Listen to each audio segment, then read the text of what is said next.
Here's a little interesting doodah. It's just one of those things here. Um, Black holes may make good neighbors, but look at this part. Conditions near the Milky Way center seem ripe for star formation. Star formation is ongoing.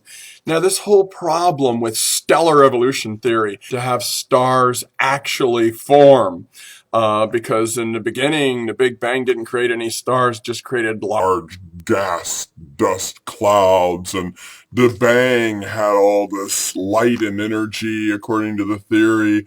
But then for 400,000 years it would take before any gas clouds actually collected and formed stars that started lighting up the universe on their own, except from the original explosion as far as the theory goes.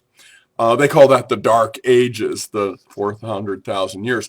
But there's problems with this star formation because as gas clouds contract by gravity, they would heat up, and hot gases want to expand back out and reverse the process. And that's hundreds of times more powerful a force than gravity. And so stars could never get it together from gas clouds.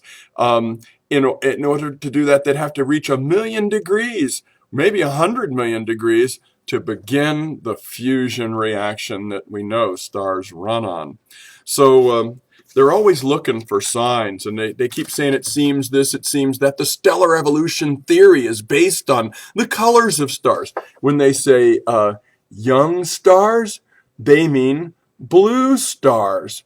When they say old stars, they mean red stars. And medium-aged stars generally means, like our star, a yellow star. And they have the Hertzsprung-Russell diagram and the main sequence stars where they compare color and luminosity. And of course, calculate for the distance the star is from us in order to calculate the real luminosity versus the apparent luminosity. All these things go into all these suppositions, and everyone liked it at the time. And so they just put it in stone, even though it was completely contrived.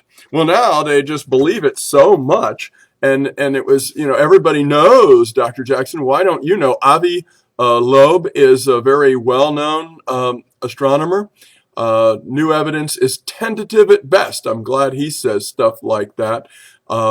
They're just looking for new stars forming, and actually have never ever seen one form. So they're always talking about it. Oh, look, it's this just the conditions are ripe for these young stars, these brand new stars to exist. We have to infer the cloud's entire masses. All this stuff you really can't tell. They just go on these assumptions and infer stuff. And that's okay, if that's all you've got. But let's just, there, I'll put it in here so you can make it bigger and look at the whole article yourself.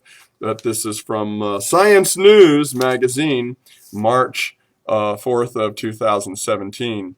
Well, just keep remembering that all this stuff that they say everybody knows, the problem is everybody knows something that nobody knew until everybody decided, let's just make it so. But thinking doesn't make things so. And science is supposed to be a search for the truth, the effort to understand the world, said two-time Nobel Prize winner Linus Pauling. You keep thinking and don't go on assumptions. There are certain things that take faith, and we should admit that we're going on faith with those. And people who teach us things ought to tell us what those faith items are too. Otherwise, you get generations of scientists younger than Dr. Loeb who just take things for granted that they were once proven some long time ago. Have a good weekend, Dr. Jackson.